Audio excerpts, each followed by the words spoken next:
Iya, shalom, selamat pagi saudara. Kita berjumpa kembali di Mesbah Syukur. Pagi hari ini saya percaya kita bangun dengan tubuh yang sehat karena Tuhanlah yang menopang kita. Sebelum kita memulai hari ini, kita mau melandasinya dengan firman Tuhan karena kita percaya firman Tuhan yang sanggup menuntun hidup kita. Iya, saya pengen kita sama-sama belajar firman Tuhan. Saya ambil firman Tuhan hari ini dari 2 Petrus pasal yang ketiga, saudara. Ya, 2 Petrus pasal yang ketiga ayat yang ketiga berkata di sana, yang terutama harus kamu ketahui ialah bahwa pada hari-hari zaman akhir akan tampil pengejek-pengejek dengan ejekan-ejekannya, yaitu orang-orang yang hidup menuruti hawa nafsunya. Ayat 4, kata mereka, di manakah janji tentang kedatangannya itu? Sebab sejak bapa-bapa leluhur kita meninggal, segala sesuatu tetap seperti semula pada waktu dunia diciptakan. Ayat 5, mereka sengaja tidak mau tahu bahwa oleh firman Allah langit dan telah ada sejak dahulu dan juga bumi yang berasal dari air dan oleh air. Dan bahwa oleh air bumi yang dahulu telah binasa dimusnahkan oleh air bah. Saudara yang terkasih, firman ini berkata, ini Rasul Petrus menulis ya buat jemaatnya. Di sana dikatakan ya, dia berkata ya, mengingatkan yang harus kamu ingat, dia bilang, yang terutama harus kamu ketahui ya, bahwa pada hari-hari zaman akhir akan tampil pengejek-pengejek dengan ejekan-ejekannya, yaitu orang-orang yang hidup menuruti hawa nafsunya. Jadi di akhir zaman ini firman Tuhan berkata akan tampil pengejek-pengejek. Makanya banyak yang datang sama saya konseling, ibu saya itu sungguh-sungguh dalam Tuhan, tapi ibu ya saya ini diejek sama anak saya diejek oleh suami saya diejek oleh saudara saya. Ya mereka bilang hidup tuh enggak usah terlalu kudus-kudus lah, sok suci, sok kudus ya, fanatik. Ya. Mereka ini adalah orang-orang ya firman Tuhan sudah katakan. Jadi saudara tidak usah bingung, saudara nggak usah ya kaget ya, karena memang Alkitab sudah menulis. Siapa mereka itu? Mereka ini adalah orang-orang yang hidup menuruti hawa nafsunya. Bahkan orang-orang yang kita nggak sadar, saudara, yang kita nggak nyangka gitu ya. Ada anak yang telepon saya, bayangkan loh bu, mama saya ingatkan loh bu, dia tuh ngomong, kamu tuh ngapain sih jadi anak, nggak usah terlalu rohani lah. Saya tuh kaget sama mama saya ngomong kayak begitu. Banyak saudara ya, orang-orang yang hidup menuruti hawa nafsunya, yang tidak mau mendengar firman. Ya saya juga mendengar banyak curhatnya ibu-ibu, bu suami saya tuh belum bertobat bu, kalau saya puter khotbahnya Bu Debbie itu saya sengaja kencengin bu, maksudnya saya tuh biar dia denger bu. Apalagi kalau ibu ngomong soal kenajisan, percabulan tuh kan suami saya itu bu ya hidupnya nggak bener tuh ya. Tapi bu kalau saya puter kenceng-kenceng ya, dia dengar suaranya ibu, dia dengar firman ibu, dia marah-marah, dia ngamuk, dia puter YouTube juga dia kencengin bu yang lain-lain. Iya, jadi seolah-olah mau mengejek ya, akhirnya dia mengejek saya, dia bilang, ya firman Tuhan sudah berkata di akhir zaman akan tampil pengejek ya, dan mereka itu dengan ejekan-ejekannya. Tetapi satu ciri dari pengejek di akhir zaman ini adalah mereka itu hidup ya menuruti hawa nafsunya. Jadi memang orang-orang ini bukan orang-orang yang bertobat. Memang mereka ini tidak bertobat saudara. Mereka hidup mengikuti hawa nafsunya. Ya makanya mereka tuh mengejek orang-orang beriman, anak-anak Tuhan yang percaya pada Tuhan. Tapi nggak apa-apa, memang Alkitab sudah tulis ya. Mereka itu orang-orang hidup menuruti hawa nafsunya, dan mereka itu berkata, di manakah janji tentang kedatangannya? Ya mereka bilang, sebab dari dulu juga zaman bapak-bapak kita katanya udah mau kiamat. Mereka ini bukan hanya orang yang berdosa, mereka mengikuti hati nurani nafsunya, mereka juga menentang Tuhan. Ya katanya mau kiamat, dari dulu katanya mau kiamat, buktinya tidak kiamat-kiamat sampai sekarang. Mana janji tentang kedatangan Tuhan? Ya buktinya Tuhan tuh tidak datang-datang. Jadi banyak orang itu tidak mau bertobat karena mereka itu berpikir toh Tuhan juga nggak datang-datang. Ya dari dulu juga nggak pernah datang, jadi ngapain gitu kita bertobat. Dan mereka ini saudara sengaja tidak mau tahu bahwa oleh firman Allah langit telah ada sejak dahulu dan juga bumi yang berasal dari air dan oleh air. Makanya saya bilang ya, kita percaya Tuhan itu nggak usah harus sekolah teologi dulu. Kita melihat ciptaannya, melihat langit, melihat bumi, melihat semua ciptaan Tuhan itu sebenarnya kita bisa tahu Tuhan itu ada. Bagian kita hari ini dalam menanti kedatangan Tuhan, percaya sungguh kepada Tuhan. Jangan tidak percaya. Orang-orang di akhir zaman yang hidup oleh hawa nafsunya, mereka itu sengaja tidak mau percaya bahwa Tuhan itu ada. Mereka sengaja tidak mau tahu. Ya sebenarnya bukan mereka, ya bukan karena mereka ya nggak tahu, tapi mereka sengaja tidak mau tahu. Ya bahwa Tuhan itu ada, menciptakan bumi dan alam semesta, bahkan menciptakan kita di dunia ini. Saudara, ya mari hari-hari ini kita ini lebih mendekatkan diri lagi pada Tuhan.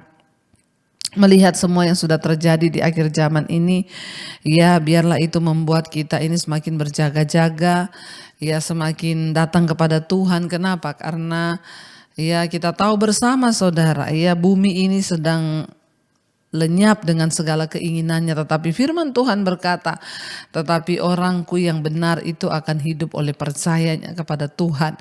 Ya sekalipun bumi ini sedang lenyap ya, tetapi orang yang percaya kata Tuhan akan hidup oleh percayanya kepada janji Tuhan. Jadi karena itu saudara, ya mari kita hari-hari ini mau terus meneguhkan hati kita, meneguhkan iman kita kepada Tuhan.